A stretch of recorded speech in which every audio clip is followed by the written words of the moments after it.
16.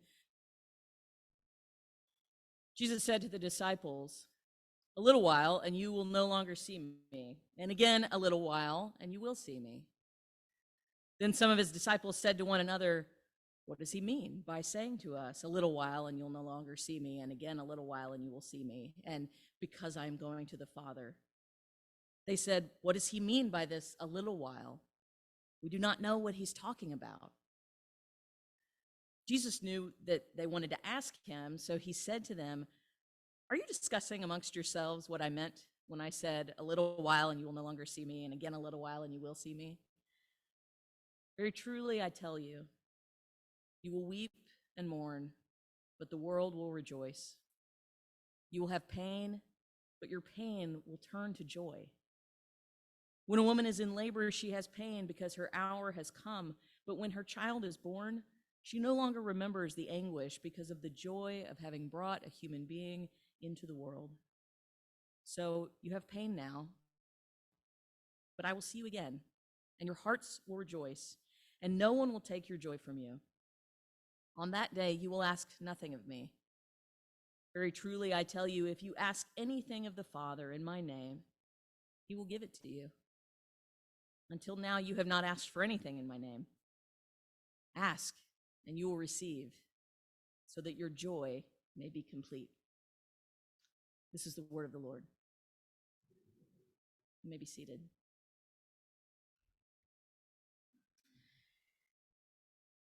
I'm not really what you would call a sports fan. Like, I don't follow particular teams or know much about who the star players are in any given sport or event.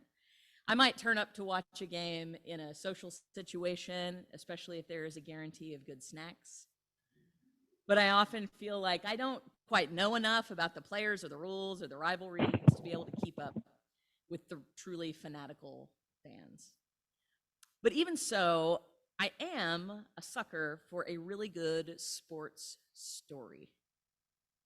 I love movies like A League of Their Own and my absolute favorite, Rudy. I love the special interest pieces that they run about players in the commercial breaks and during timeouts and whatnot. And when I do, those special interest stories that cover like the hardships that the players have overcome on their way to becoming an athlete at the top of their field.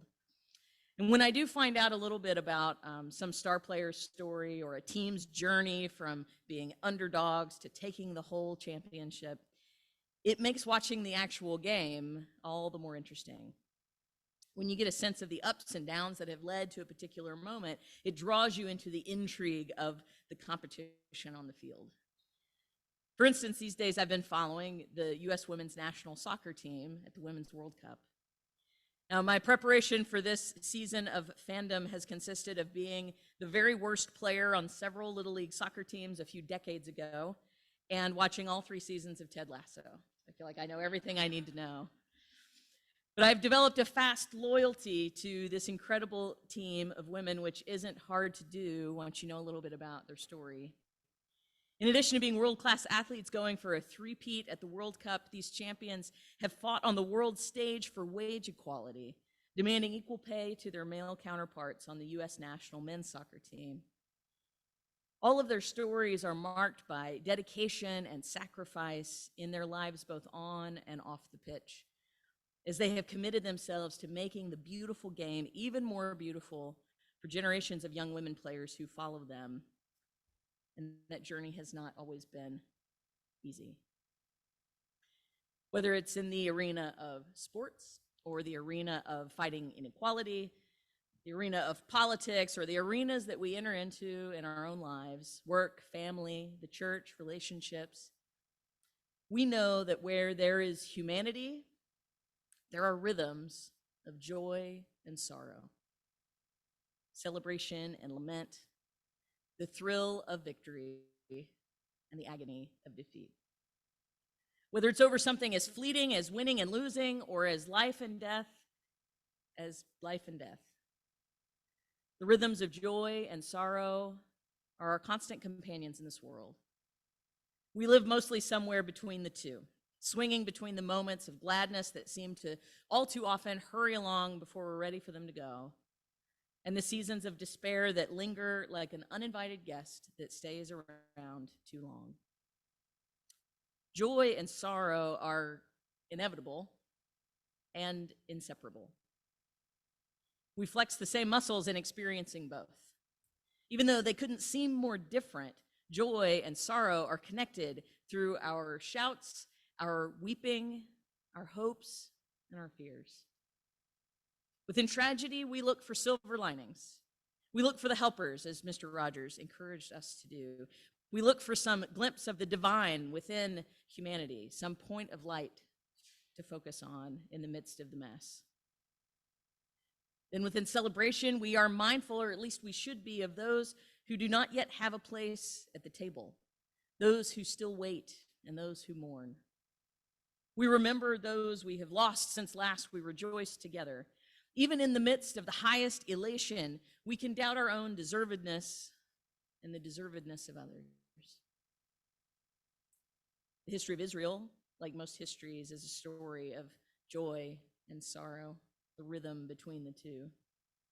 The Hebrew scriptures take us through the narrative of their ups and downs, from the covenant made between God and Abraham on behalf of a powerless community, through seasons of prosperity and proximity to power, to the oppression of the Hebrew people, from the rising up of Moses and their deliverance from slavery, to the years in the wilderness, through wars and conflicts, complaint and contentment, kings good and bad, the destruction of the temple and the conscience-piercing truth-telling of the prophets. They knew this space between joy and sorrow and the well-worn road in between. Israel never seemed to be at either end of the spectrum for very long, but constantly on the move, escaping from sorrow and grappling toward joy at the leading of God, whose never-ending task was reminding them who they were and whose they were, regardless of their circumstances. God's beloved people. That is a truth worth celebrating. In ancient Israel, within the agricultural rhythms of planting and cultivating and harvesting, there was always an excuse to celebrate something, although perhaps not as many as we seem to be able to find today. Did you know that just this week, if you didn't celebrate National Hot Fudge Sundae Day, National Water Park Day, National System Administrator Appreciation Day, and yes, National New Jersey Day, you've missed out until next year. However, not to worry, you still have time to get in on National Cheesecake Day, which is today.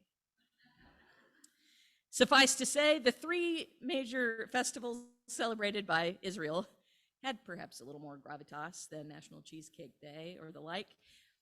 Passover, the Festival of Weeks, and the Festival of Booths were all public celebrations of Israel's very identity as a people, and they each pointed back to a significant moment in their history.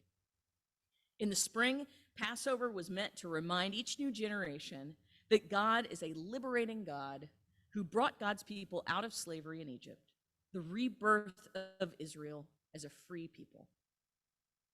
In the wheat harvest season, the Festival of Weeks commemorated the giving of the law and reminded them of the provision that they received through their covenantal relationship with God.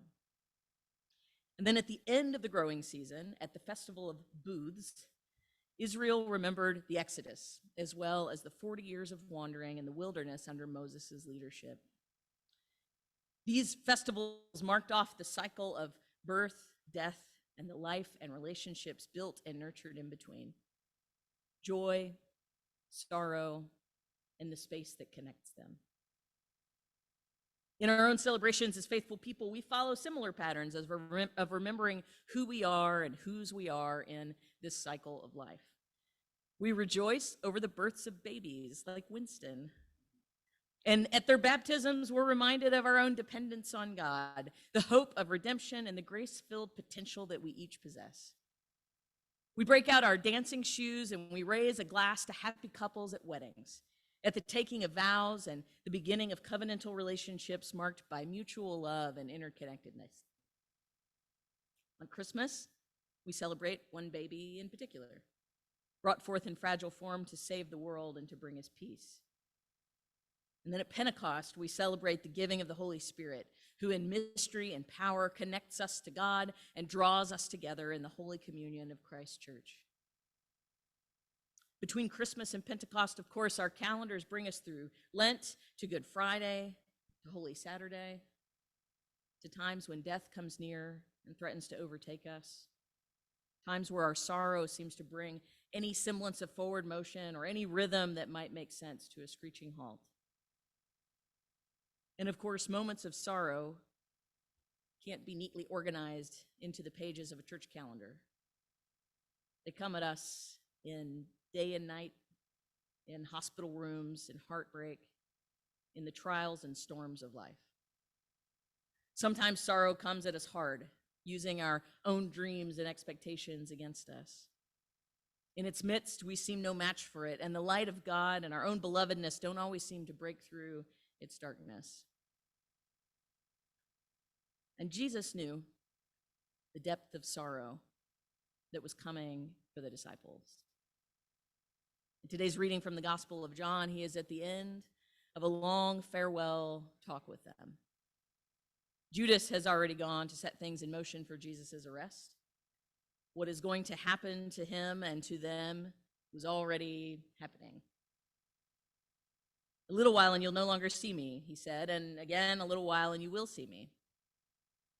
Jesus sounds a little bit like a parent trying to explain to a toddler about being left with the babysitter. I'm going to go, but then I'll be back. And the disciples have a pretty typical toddler reaction. What does that mean? What is a little while? Where is he going? What's happening? And Jesus here seems to be a little bit more patient with the disciples' questions than at other times in the Gospels.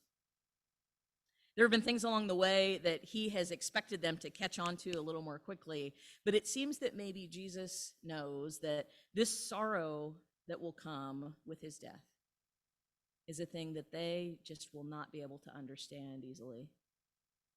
It seems that Jesus knows that even though their questions have answers, and he's the one that could give them the answers that they're looking for, answers aren't always the thing that we need when we're asking questions. Not nearly as much as we need the compassionate presence of someone that we trust. There's a psalm that's usually read at Good Friday services, Psalm 22.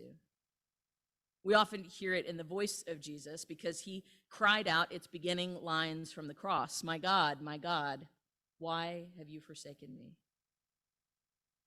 But these, of course, weren't originally Jesus' words. They might have been David's or some other psalm writer. But Jesus on the cross, he didn't just recite these words, he inhabited them. He took on the sorrow of these words, humanity's sorrow, the sorrow of the world, to be his own.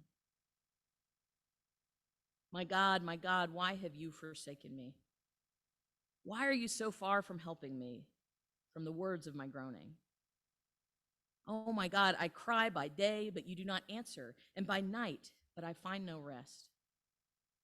In you our ancestors trusted, and you delivered them. To you they cried and were saved. In you they trusted and were not put to shame. But I am a worm and not human, scorned by others and despised by people. I am poured out like water, and all my bones are out of joint. You lay me in the dust of death.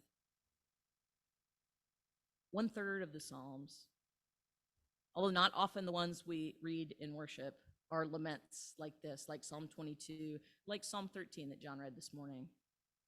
These psalms express need and sadness and deep loneliness. And many of them, like the festivals and the celebrations that mark our years, invite us to remember what God can do and what God has done in the past. Psalm 22 continues like this. From the horns of the wild oxen you have rescued me. I will tell of your name to my siblings. In the midst of the congregation I will praise you. You who fear the Lord, praise Glorify, stand in awe of the Lord. For the Lord did not despise or abhor the affliction of the afflicted. He did not hide his face from me, but heard when I cried to him.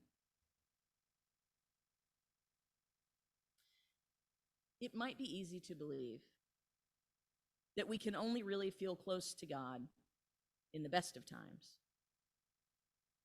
But in times of both joy and sorrow, we are invited toward the holy, toward the presence of God, toward an ever-renewing covenant of promise. These are invitations to speak honestly, with full transparency, in loud voices of either praise or frustration, thrill or agony, ecstasy or rage. And we are invited always, in all times, to speak these things directly to God. Because joy and sorrow and the rhythms of celebration and lament that join them lead us toward the hope that we find through encounters with the God who loves us. Hope that joy will last and that sorrows will cease. Hope that the anguish of pain will pale in comparison to the resurrected life brought forth from it. And hope that our questions will be met not with answers we can't understand, but with the very presence of a holy God who makes our joy complete. So, friends, in this next week, wherever you find yourself in this particular season, somewhere on the road between joy and sorrow, raise your voice to its full volume, knowing that God is ready to listen no matter what you have to say. Scream at the top of your lungs, let yourself laugh or cry with your whole body in the company of God. Ask for whatever you need from God with audacious boldness. Lament the injustices that you see and demand that God make things right. Praise the God from whom all blessings flow and ask that those blessings would be poured out in new and unexpected places, knowing that God may well put you and that loud voice and your hands to work as all things are being made new. Beloved, you belong to God, and God's desire is for you in all of who you are. May we accept God's invitation to weep with honesty and to hope with boldness, so that our joy may be made complete. Amen. We'll sing now, His Eye is on the Sparrow, which is found in the Faith We Sing, number